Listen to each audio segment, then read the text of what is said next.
So welcome to the fourth session under the Talent Leadership and Governance track. This session is called Passion Meets Purpose, Leveraging Untapped Talent Pools. And the idea of this session is to inspire organizations to engage with volunteers strategically for a sustainable social impact. And the moderator for this session is Poonam Choksi, who heads the Social Sector Capacity Building Vertical at ATE Chandra Foundation. I hand over the stage to Poonam now. Thank you.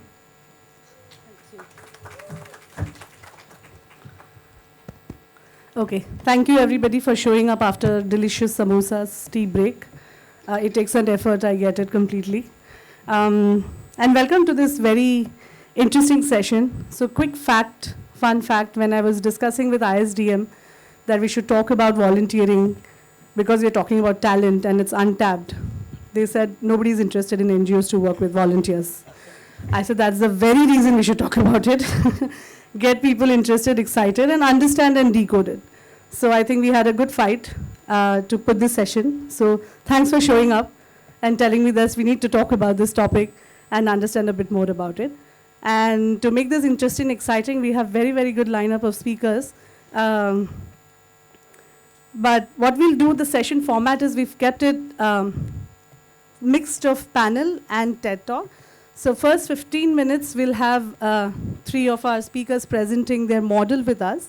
And then we'll get into a panel discussion for another 20 minutes. And then we'll take another 15, 20 minutes to have question and answers from the audience. So with this, I'll call upon my first speaker, Vaijayanti, Jithin. I'll start with Jithin. I think I know why I said Vaijayanti. He planted that. He said, I don't want to go first. So first speaker for the evening would be Jithin. He's the co-founder of Make a Difference, MAD. And he'll, of course, talk about the work that he does. But the fun fact about him is he started at 19. I think we all were loitering what to do with life and just enjoying our college life. He really started contributing back to the society. So, interesting. And happy to welcome you to this session. And here for you another 5 minutes we have. So we have a somebody who will ensure that you speak and continue and stop at 5 minutes. So over to you, and then I'll introduce my next speaker after that and the one after that. Yeah, so we don't forget who our speakers are. So over to you, Jithin. Thank you, Poonam. Poonam was very clear about the fact that I shouldn't speak for more than 5 minutes. He said prepare for 3. And then we'll get to 5. But I have 15 to 18 slides, so let's see how this goes. So, hi everyone. So happy to see all of you. And I'm very curious to know who is interested in knowing about volunteering. So after the session, do just come in. Some of you just let me know why do you care about volunteering. I would love to share why I'm excited about volunteering and a little bit about that. And yes, timekeeper would be really helpful. So am I supposed to move my hands? Okay, there you go. This is not counted in my time, just saying. It's all introduction. Okay, so I represent this organization called Make a Difference, or MAD in short. I was 19 years old, did not really think through that this will kind of get this far. At 37, people are not taking me seriously anymore, but we kind of need to kind of keep it going. So that's where we are. That's Make a Difference. Next slide. Our vision. So this is why we really exist. The reason we exist is that we want to ensure that even the most vulnerable children are able to break the cycle of poverty. We really believe that the challenge of our generation is extreme poverty, and how do we kind of get people out of that? That's really what we're focusing on. Next slide. The question that always comes. So we are not typically a volunteering organization. We don't believe that we need to increase volunteering in the world, but we believe that volunteering is the only way we can actually achieve the vision that we have. And we have tried a lot of other things. So in some way, I would like to put myself in the space of somebody who's not, who's got no horses in this race to a great extent. I'm like, we are ready to do whatever that it takes to kind of transition children out of poverty. And when we talk about volunteering, the conversation always is it impact versus, some people say that if you really want deep impact, have volunteers, but it won't scale. Some other people say, if you really want to scale to huge numbers, you need volunteers, but you may not be able to create an impact. And that itself is the reason why the next slide comes in, which is that I believe if you want deep impact and scale, that's when you need volunteers. Otherwise, you can get away with a paid model. And that's the case that I'm trying to make in the rest of the presentation. So let's see if I win on that. Next slide. So how do we transition a child out of extreme poverty?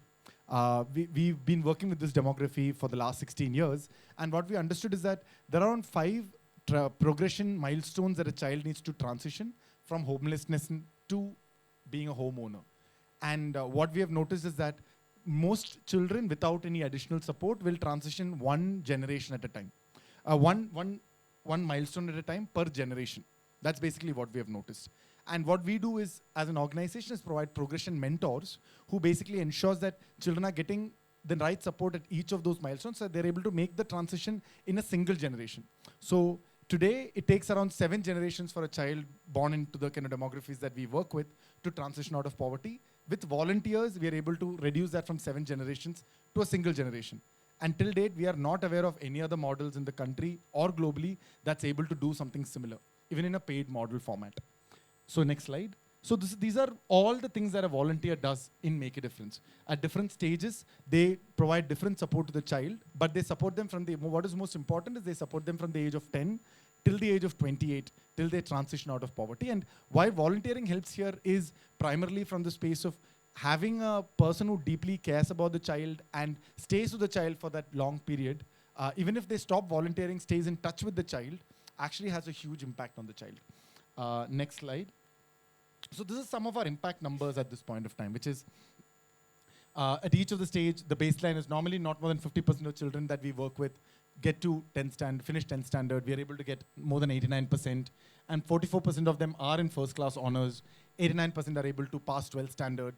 And what is most remarkable is that even when it comes to higher education, normally not more than 15% of our demography will go to college. We're able to get 72% to college and 90% into vocational training, which is continuing their education, which ensures that by the time our children are 25 to 28 years of age, they are earning anything between 30 to 40,000 rupees. What that means is when we start working with them, they are in the bottom 30 to 40 percentile in the country. By the time we stop working with them at 28 in a single generation, they're in the top 10 percentile of the country. And I genuinely believe only volunteering can deliver this kind of an impact because of some reasons. Let's go to the next slide. So today we work in 20 cities. We have worked with over 10,000 children. 28,000 plus volunteers have been through our system.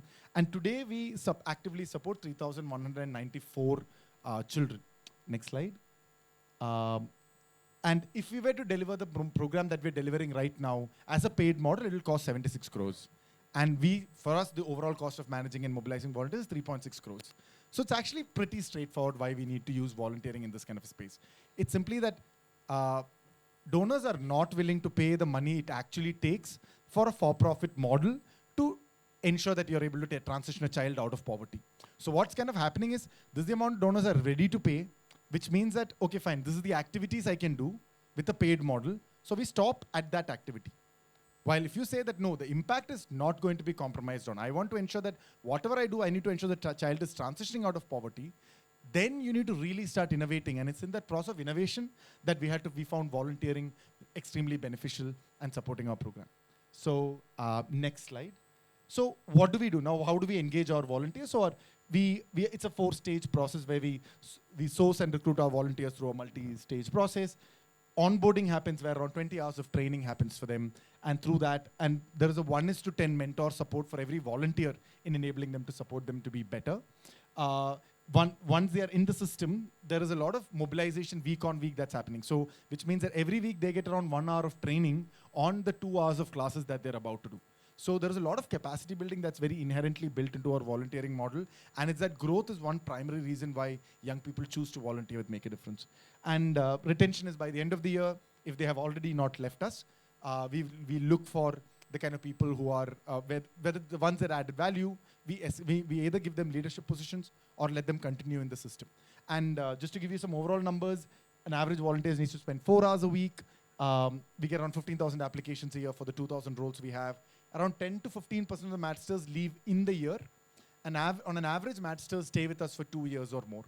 And one big reason why they stay with us for 2 years or more is because as a volunteer, there's a lot of progression that you're experiencing in the system, which basically means that that's the next slide. So if you look at it, we start with 3,000 progression mentors, out of which 300 of them become fellows. They're also volunteers, but they get to take more leadership positions in the system itself. And as a young person, you don't actually get the kind of leadership opportunities that you get in Make a Difference anywhere else in the space. So that's one big driver for them. And out of those 300 fellows, we choose around 20 community organizers.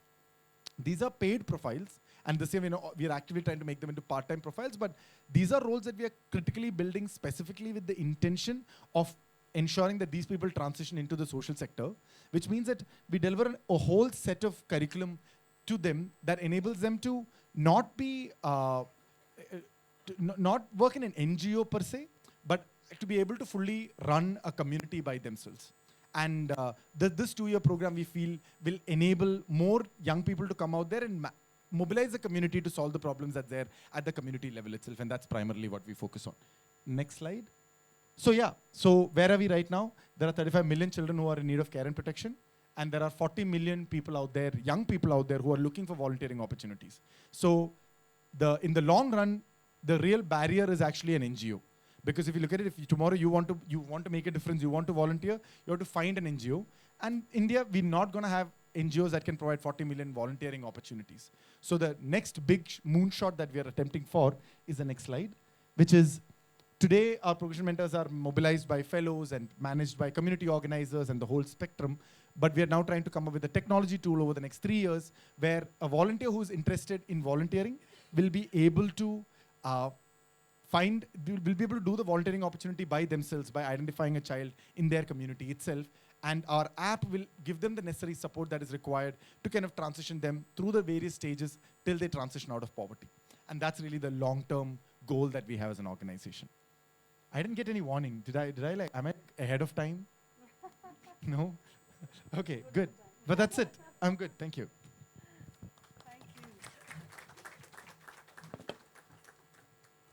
Thank you, Jithin, for making it on time. And I think very powerful data points. I think what strikes me is 20 times more the cost of running an organization or a program without a volunteer. I think it's a huge cost. While we are talking about pay what it takes, there is limited capital and there are limited resources that we can access. And within that spectrum, how do you make the most of it? I think making every rupee count. And the progression, I think, great key takeaway, and we'll talk about it more in the panel discussion, as we move forward. With this, we talked about scaling, right? We talk about when you scale anything, there is a compromise on quality, and we all know that we always have to find that sweet spot between ensuring that your program outcomes are delivered without compromising quality at scale. And Jithin's one big question is, I think, while he's ambitious, how do we really create that path? And we have a next speaker, Vaijayanti, who have actually done it at Educate Girls, who are currently working with 20,000 plus community volunteers, successfully running the model in multiple states across India. So I think welcoming Vaijayanti here to share about Educate Girls model with us and how they've been able to crack quality at scale. Thank you, Vaijayanti.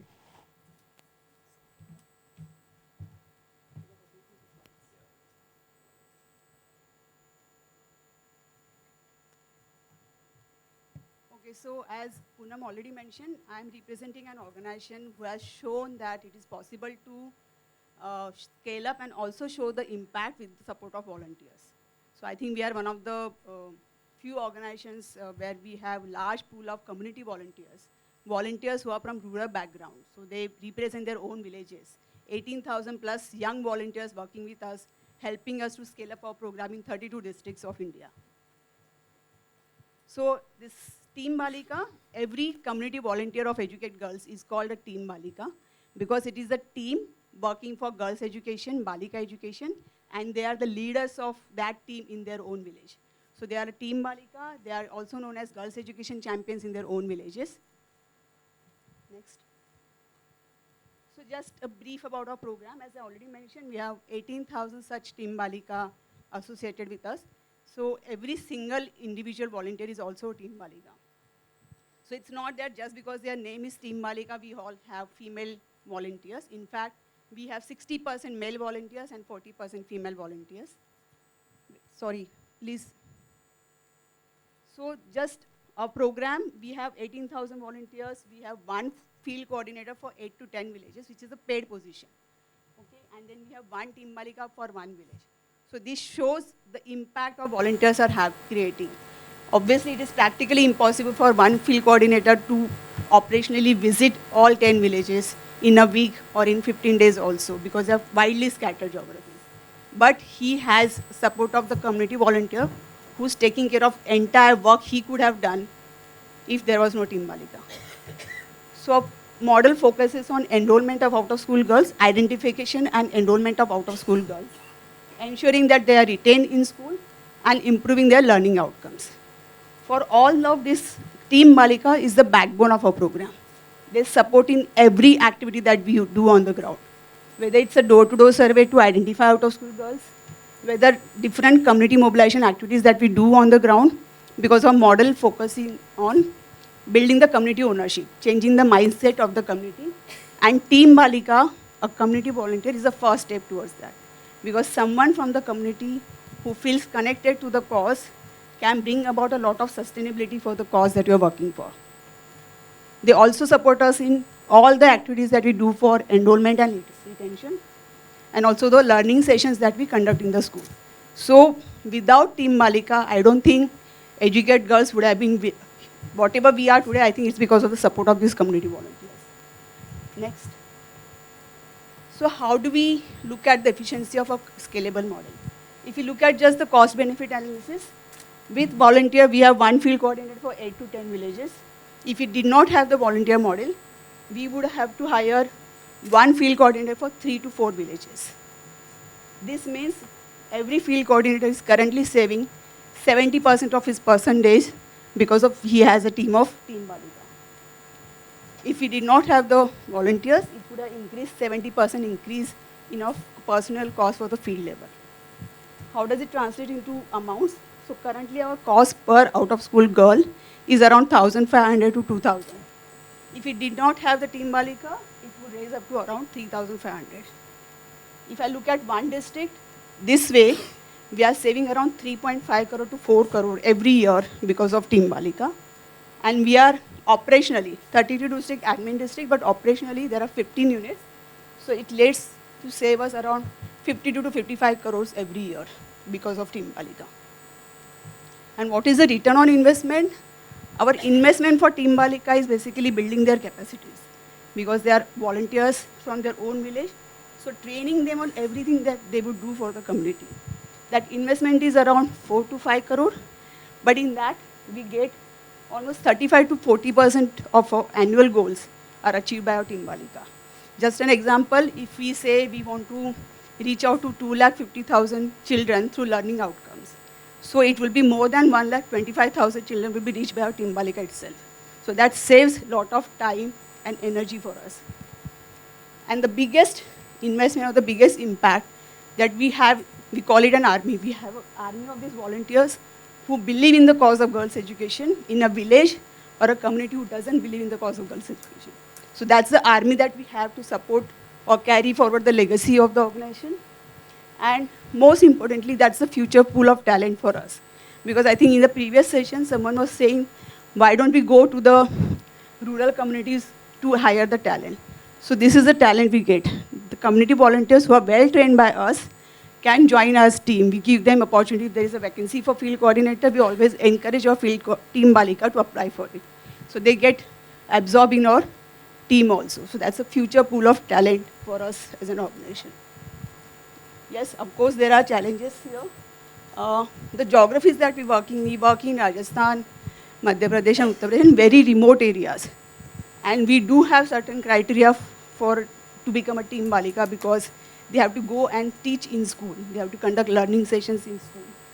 So sometimes we do not get the required talent in those geographies. This is something where, because it's about retaining, motivating, and sustaining their volunteerism spirit, which requires continuous innovations and creativity to engage with them. Mindset of our own team, they feel, why would a volunteer join us free of cost? Why are we not paying them? So we have people like Shalabh coming and talking to our team members, why is volunteerism important? And gender diversity, because I said we need Team Balika who are little educated so that they can go and teach in school. And the geographies that we work in, we do not have in terms of education, gender diversity gender is a huge gap in in terms of education. So we do not get female candidates. That's the challenge that we are facing. And that's why we have 60% male team Balika and 40% female team Balika. Learnings, I think when Safina started this model, we started with a monetary model, 500 rupees per month, but it did not work because with that money, there was no connect to the cause. We wanted volunteers who feel very deeply connected to the cause, who have seen what happens if the girl is not educated, maybe in their own life, maybe in their surrounding, maybe in their own family. So they feel very close, deeply connected to the cause, and they feel that every girl should be in school. And when you have that deep connect to the cause, and when you volunteer, that really makes a lot of difference. So that's our learning. So these volunteers look at this volunteerism as a contribution to their own village and their own school. The school where they had studied, now they are going as a teacher or as a volunteer to teach students. So that gives them a sense of contributing to their own village and school. So our Team Balika have a slogan, Mera Gaon, Meri Samasya, Mehi Samadhan. It's like it's my village, problem of my village, and I'm the answer to that problem. How do we engage volunteers? So apart from recruitment, we have a very elaborate process of recruitment, induction, etc. But a lot of activities that we do, and we do invest some money for this, is aptitude testing and career counseling, because most of our volunteers are between the age of 18 to 30, who are also need a lot of support for their own career. Then linking them to various skill development courses, 21st century skills, wherever possible, supporting them to find job placements.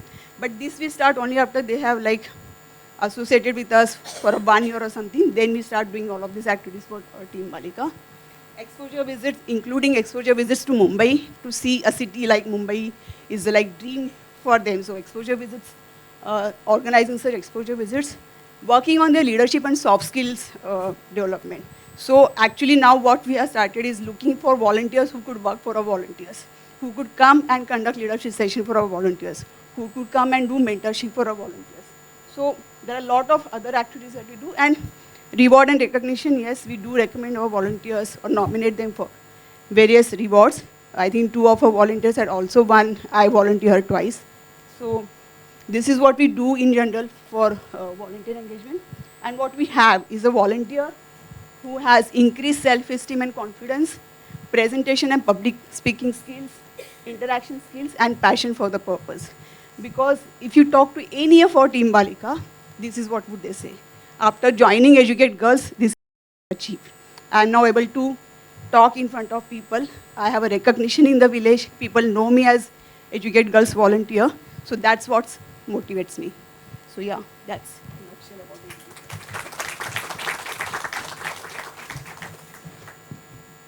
Thank you, Vaijayanti. Very powerful to hear about this story. And I think we had talked about it during the session that, they almost make volunteer very aspirational. Generally we as NGOs think about, jo bhi de raha hai, time, paisa, le lo. But, and we don't question the quality, we don't question the intent as much as, we should. But I think they've flipped it around, and nicely so, by, making it aspirational. So, congratulations and thank you for sharing the story. Next, I will ask Shalabh to keep time. 5 minutes, nobody's giving time. Yeah, Shalabh, I think everybody knows. I think in the sector, he's the founder of I Volunteer. And he, of course, has introduced, volunteering awards, India's first volunteering awards. Very, very passionate about the topic. So definitely had to have him in the room and, tell us about why, how, what. And I think the perspective that we would like to bring him today is about corporate volunteering, but understand how and what it takes to engage corporate, and some examples and, decode that for us. And then we'll deep dive into the, conversation during the panel. So over to you, Shalabh.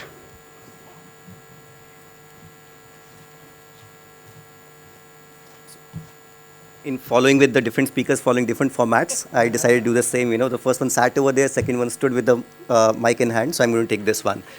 Spirit of volunteering, you must keep on changing things.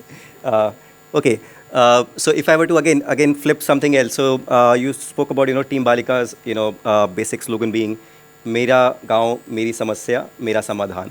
If I were to talk about I Volunteer's purpose, in the same language, it will be Mera Desh, Meri Samasya, Mera Samadhan. So can we actually have, every citizen, every resident of the country volunteering to make a change? And I think that's the only way change is possible. The change is possible in a deep manner and in a scale manner, like you were speaking about. Corporate volunteering, yes, is something I'll be speaking about, but also more about the different programs, the different offerings that we have over the point of time. Next slide. Okay, so we work at 3 levels. We believe that policy is what will really create an environment for people to volunteer. Engagement is what will sustain volunteering, and recognition is what will really power and make volunteers kind of move ahead. And overall, volunteering impacts. When we began, we used to say volunteering impacts the community or the society. We have changed that to saying the volunteering impacts the community and the volunteer. That recognition is extremely important. Unless you recognize that, no deep change is possible. Change slide, please. Yeah. This is a study conducted about 5 years back. 5 years seems very long now, but usually it seems very short in general. So the 2 top reasons why people don't volunteer is because they never had the opportunity, the largest segment over there, and 53%. And the second big segment is that they don't offer trusted structure. And so I Volunteer's purpose, therefore, while we found it, was basically to make sure that we provide a trusted structure which tells people where to volunteer. Next slide. Okay, I thought the hand gestures will work, but I think I'll do next slide. It's not that tech. Okay. Talking about corporate volunteering, 2 typical things over there. Most people feel that if they were asked to volunteer as a part of their workplace practices, they would go ahead and volunteer. So that simply tells us the role that corporates have to play, the power, the responsibility they have in kind of nurturing and promoting volunteering at large. Secondly, obviously, not just the companies, but even I have to talk about ourselves. Organizations like ours that support volunteering are also critical to make that happen. Okay, this time it happened without my making a move. Okay, this is nice. So that's Nikita, Nikita De Cruz. Why I'm talking about Nikita is because Nikita leads a program at our organization. It's called Project Koshika, based in Panna. And in Panna, inside the tiger sanctuary, there are 10 villages that they work on. And in these 10 villages, the infant mortality rate is 5 times that of India's average. So she took on a task that within 3 years, we're going to bring it down to national average. Huge task, right? It's been 5 years, and they've kind of managed to bring it down to approximately that. We want people like that to take up those social responsible positions, leadership positions, and that leadership journey that begins there. But how do we get people like those to happen? So next slide. Okay, next slide again. So this is the kind of place where she works on.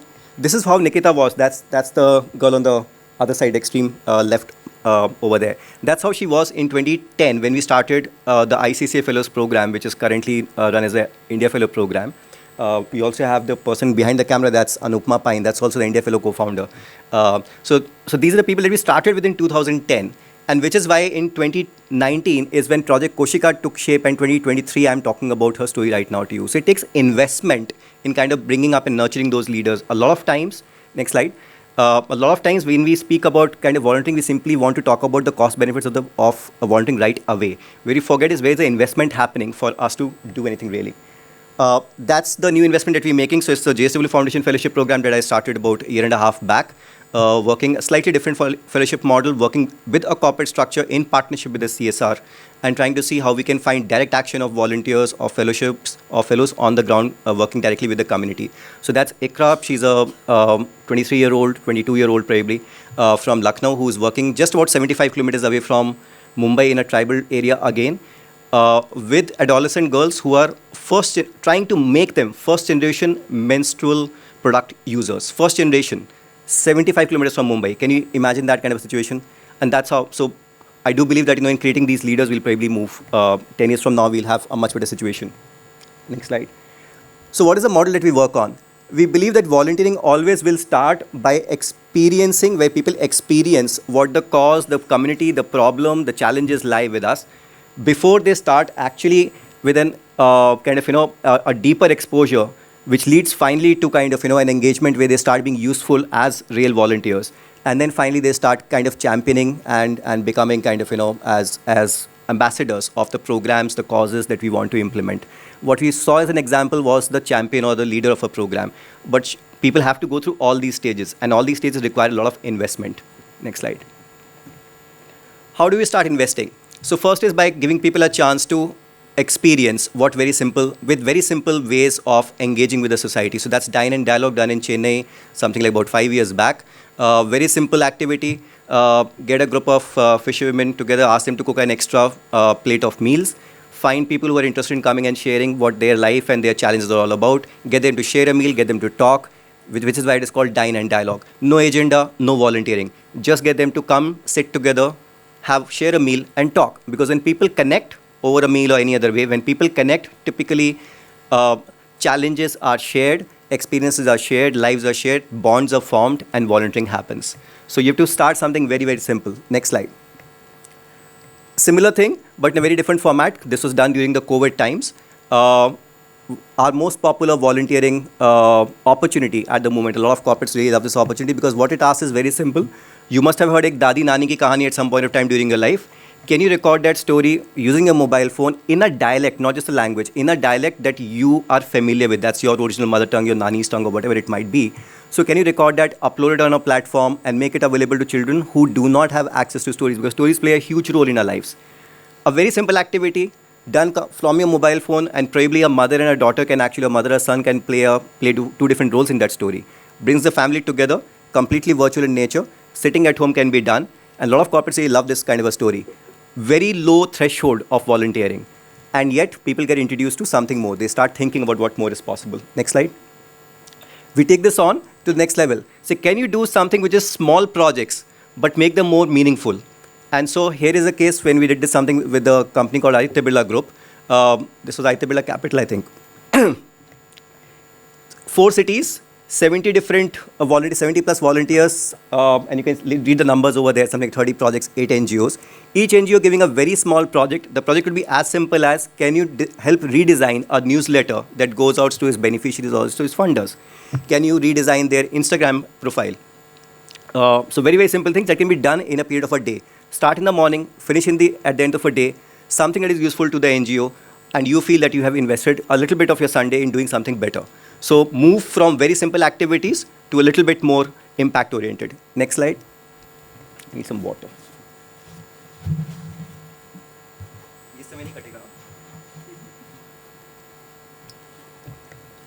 Yeah. Then you move into next slide again. So then you move into a little more higher skill-based volunteering, where you say not just a day, can you give more time and make more of an impact happen? So this is a case of social sabbatical. We did this with Nestle, where basically we took 10 mid-level managers off. They were given 30 days, basically 4 weeks of, 30 days, not 4 weeks, but approximately over there. So take 4 weeks off and go and work full-time with a non-profit, trying to help solve a management problem that they might have. So, take it to the next level. Can you find dedicated volunteers from mid-management level? What this does is it gives people a much deeper chance to kind of go and solve a problem, a much better enhanced experience, but it requires more from the company. A company will not take this unless they really believe in volunteering. And again, if you see the way it is designed, it's like a boarding pass or something, right? It's a flight to a different life. It's a flight to a different experience. How do we entice volunteers to come and say, do you want to partake in this experience? So that's a way of doing it. Next slide, please. Take it a notch level, and we start talking about senior executives that volunteer. Now, senior executives are very choosy people, very nosy people, very choosy people on both sides of the spectrum, the non-profit senior executives as well as the for-profit senior executives.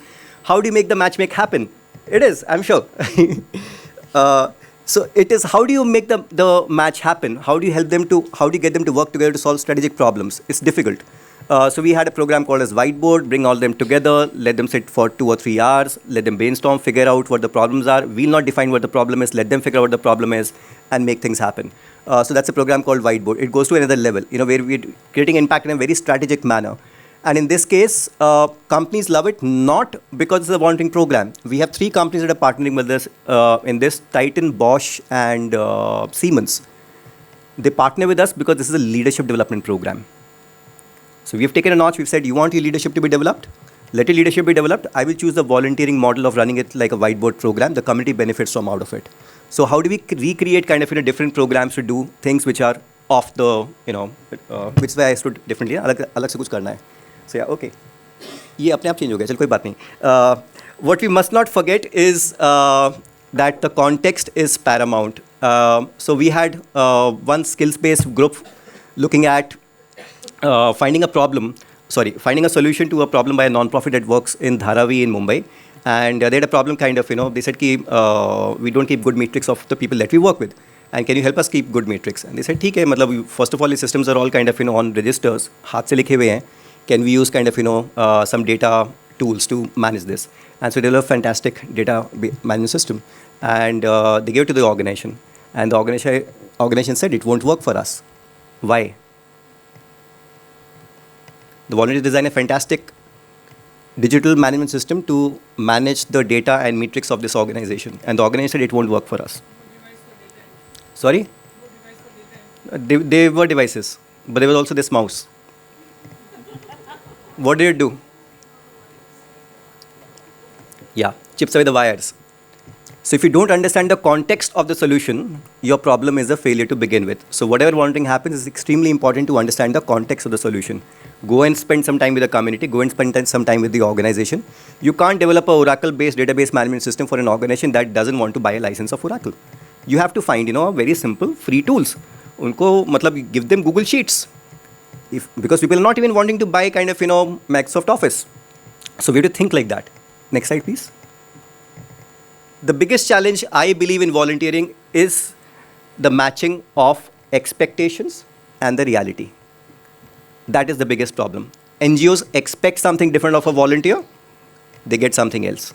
Volunteers, when they come in, they expect something different as an experience, and they get something else. Corporates, when they begin thinking about volunteering, they think of something else, and what they get is something different. I think our biggest role and the biggest challenge is to make these match. The moment we're able to match these, the same with community and volunteers as well. The moment we're able to match these, I think dunya achhi ho jayegi. So yeah. Okay, I think I'll end with that. This last piece. Let people discover themselves. I think volunteering is about kind of, about people having a different experience. I think all our programs, everything including the fellowship program, is about design the manner so that we believe that there is some intrinsic value, intrinsic goodness in people. We need to provide the platform so that they can discover what they want to do about the world around them. And then things will happen. Yeah, thank you.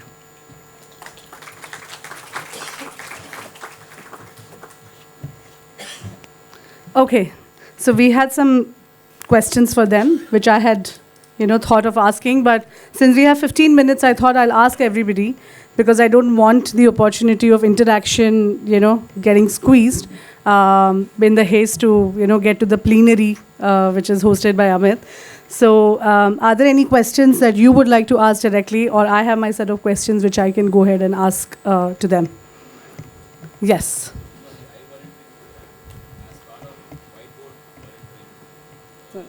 While you talked about the challenges,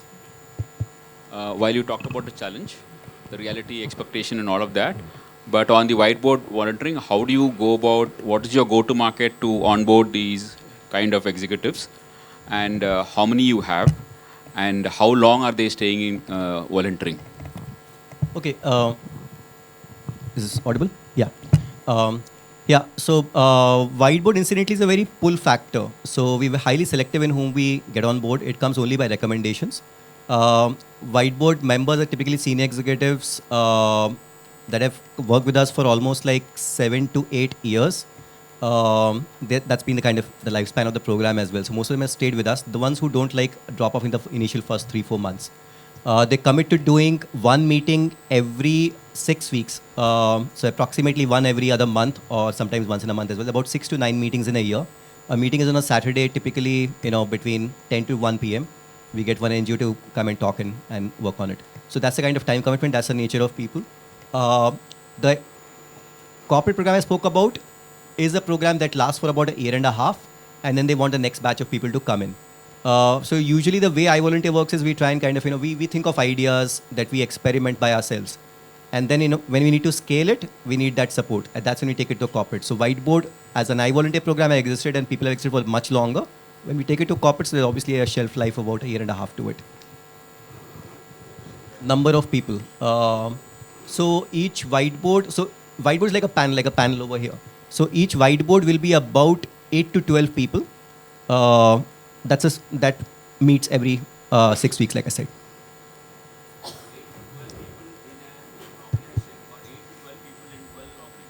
8 to 12 individual members that come together every Saturday and work with one organization on that particular Saturday. In case of our iVolunteers own whiteboard program, these are 8 to 12 individual members. They could be coming from anywhere. In case of the 3 companies I spoke about, each company deputes 4, and that makes up the 12. Yes. Thank you so much for the presentations.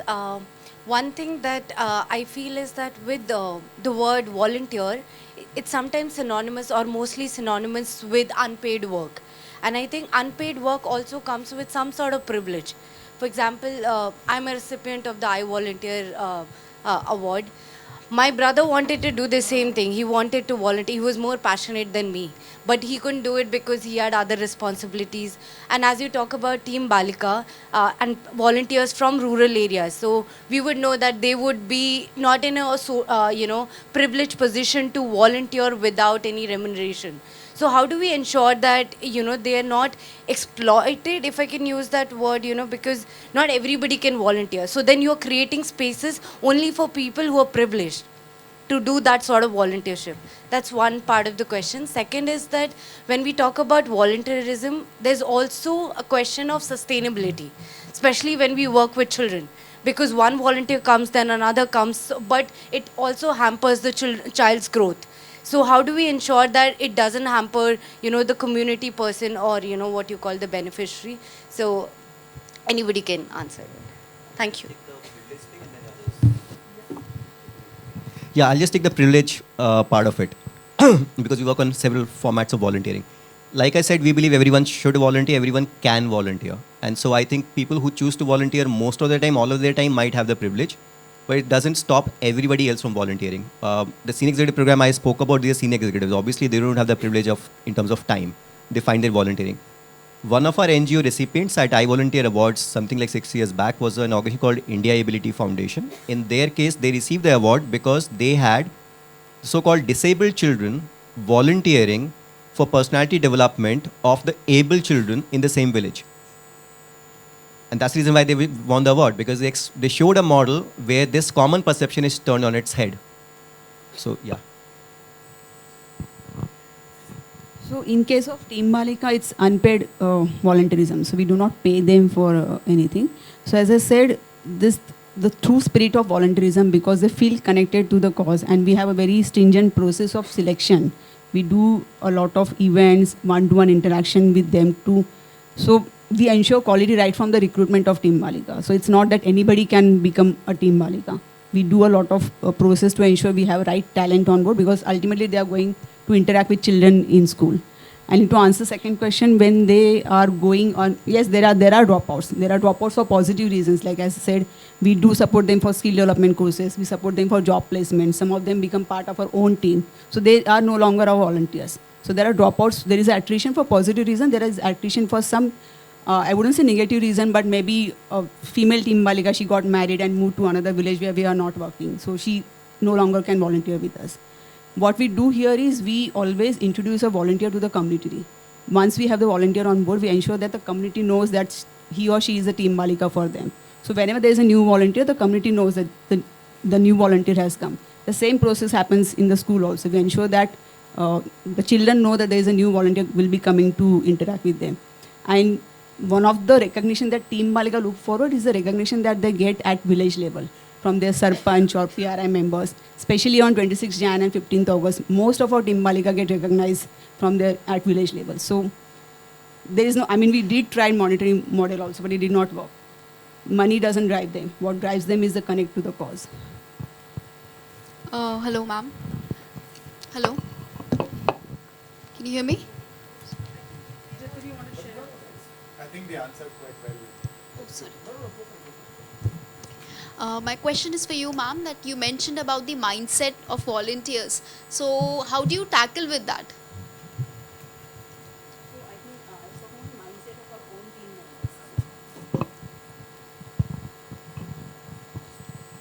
So mindset of our own team members, the paid positions that we have, similar feelings like why would they volunteer if they are not getting anything in return, if they are not getting any money. Because for them, it's a job, right? Even though some of them belong to the same community, they are doing a job. So they have this mindset that we will not get the volunteer. Why will they work for us? We need to pay them something. So it's a mindset of our team that we are sometimes struggling with, and that's why we organize session on volunteerism. We do a lot of trainings for our team members also to understand why the volunteer model is important for Educate Girls. Because if they are not convinced, they will not be able to get the right team Balika on board, because it's their job to identify the right talent in the community. So that's why we need to work with our own team also. There are few team Balikas because we do huge events for their recruitment. So there are few team Balikas who later on understand that they're not getting anything monetary. Sometimes they join us with enthusiasm and spirit, but they later on they feel that we should get some money. So they do drop out. But that percentage is very less. Like out of 18,000, I would say only 1 or 2% who would drop out for this reason. But let's continue. We do have volunteers who have been associated with us last 7-8 years also. So without getting any monetary returns, the benefits that they have gained as a person, that the confidence and presentation skills that they have got, so that matters them the most than money. Hello, yeah, over here. So my question is for Make a Difference. So as you mentioned that your volunteers take about 20 hours of training before they're engaged, and then they're engaged for about 2 years. So and they're also working on education of children, right? So I just wanted to understand what kind of commitment are you looking at when you're recruiting these volunteers? Because if it's like a 2-year engagement and they're working with education, they have to be, say, present 5 days a week, right? So are volunteers able to deliver that much time?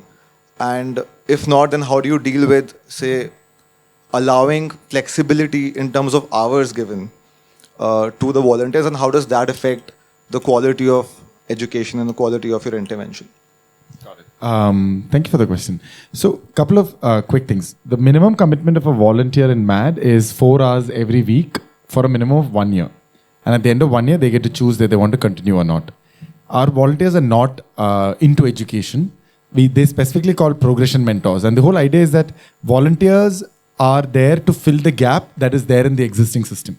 So we work with children in need of care and protection, which means that these are children who do not have a family support system, which means that what is missing in their life is somebody telling them that I care about you and we will ensure that there is somebody to back you up till you are able to stand on your own feet, no matter how long that is. So a lot of it is actually mentoring. So what they do on a week and along with it, there is some support. Okay, fine. As you're mentoring, okay, you need some support with your education, you need some support with your getting into college, you need some support in getting into a job. All of that stuff is happening on the side. But primarily what you're doing is deeply caring for the child and engaging with the child. And what is important in this whole thing is the consistency. Like once a child in Make a Difference starts getting mentored, they are getting mentored for the next 18 years on a weekly basis. And that consistency really drives. So in the long period, it kind of takes care of all the needs of the child than trying to do something in a single year period kind of a thing. So we are not teaching, and hence not a 5 days a week kind of a thing. I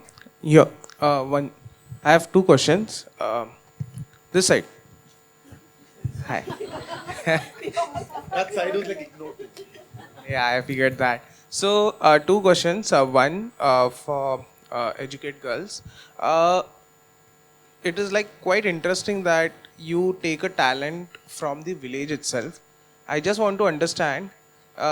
You said there is a selection criteria, but from village, how do you get the candidates to come and take that test? And a question on that is, the second question is that how often we end up having an Asha worker as our own Balika or Anganwadi Sevika as our own Balika, because I presume that would be at a very bigger percentage of our team Balika to be Asha workers or Anganwadi Sevika. So for selection or recruitment, we have a very elaborate process. So when we enter any new geography, any new village, what we do is we do a lot of propaganda about we entering a village, coming into working with the village for girls' education. So there are posters put up, there is wall painting, where we say that we are looking for volunteers. If you are interested, please give us a call on this number. So we have a help desk where they can call us and we can get back to them. We do mic announcement, we hire a jeep and do a mic announcement that Educate Girls is coming to work in your village. If you are interested to volunteering with us, please come on this date. So then we do a full day event where all the interested candidates come up.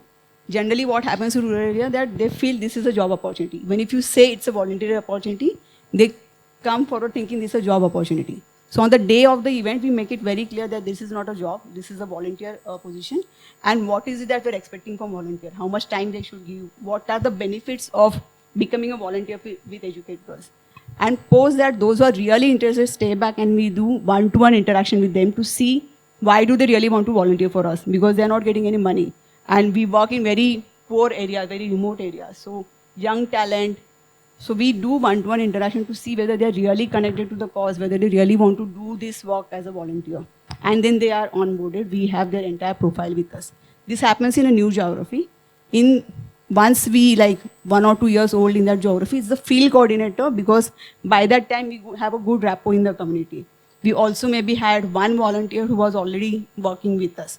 So that becomes publicity by mouth by these volunteers. They see these volunteers getting recognition in village. So the other youth also get motivated to join us. Sometimes our own team Balika nominates some other volunteer from the community. If they are dropping out for some reason, they nominate someone from the community to join us as a volunteer. But we do talk to them to understand whether they are joining us for the purpose of girls' education and not just for the sake of it. So we do have a very stringent process. There's a quality that we ensure we have. Once a team Balika is onboarded, somebody from district team will go and talk to him or her to see whether they is really connect to the cause. So there are quality parameters at every stage. So that we don't compromise on the quality and talent of the volunteers that we get. Of course, we do need to invest a lot in building their skills and capacities, but we do have a very stringent process for their recruitment. Sorry, I forgot your second question. How often do we see that this team Balika are Anganwadi Sevika or Asha worker? Very few of them, because I don't think they are able to give that much time at both the places, because this also requires a lot of time and commitment from our team Balika. Few of them, yes, I won't say that there are no. There are few Anganwadi workers who are our team Balika. There are few guest teachers are also our team Balika, or maybe once because they were team Balika, they got selected as guest teachers in the school. So it's vice versa also. Thank you. One question for I volunteer. Sorry. You showed a graph where we did a survey that if given an opportunity from your employer side, then would you like to volunteer? Would you volunteer? And it showed a huge percentage saying yes. So are we doing something on it? And if yes, how are we doing it? What are the different things that we are asking them to volunteer?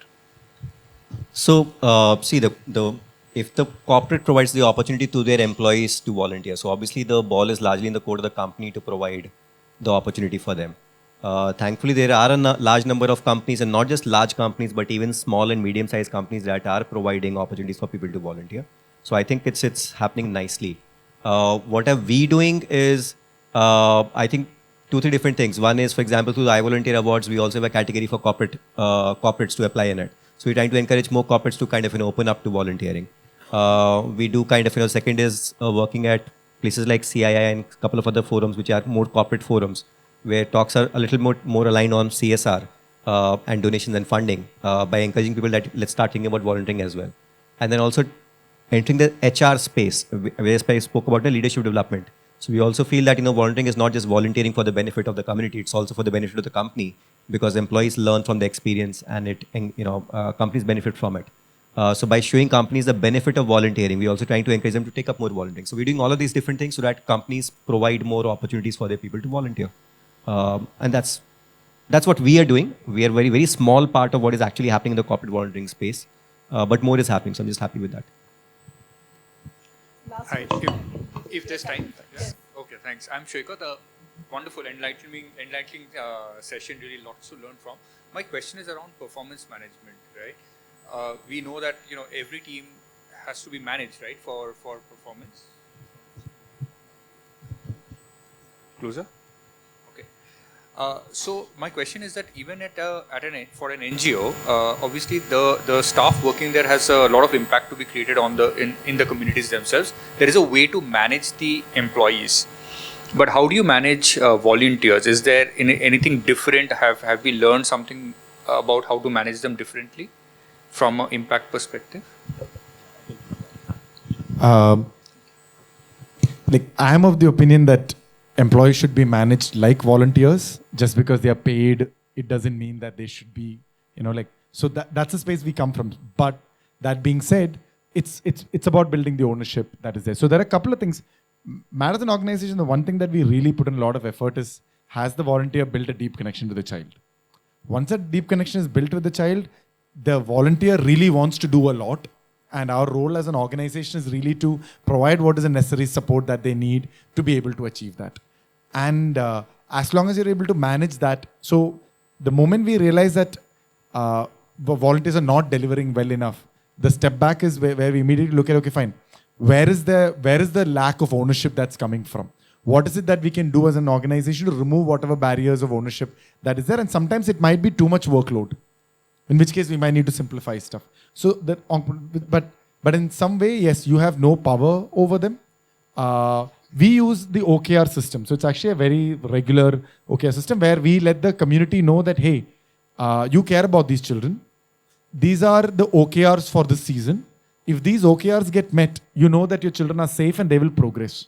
Now, and so instead of telling them what are the tasks that needs to be done, which is part of the OKR, they can see what is needed, but the focus is really about, you need to ensure that for your community, these OKRs are getting met, and you figure out what is the best way to do that.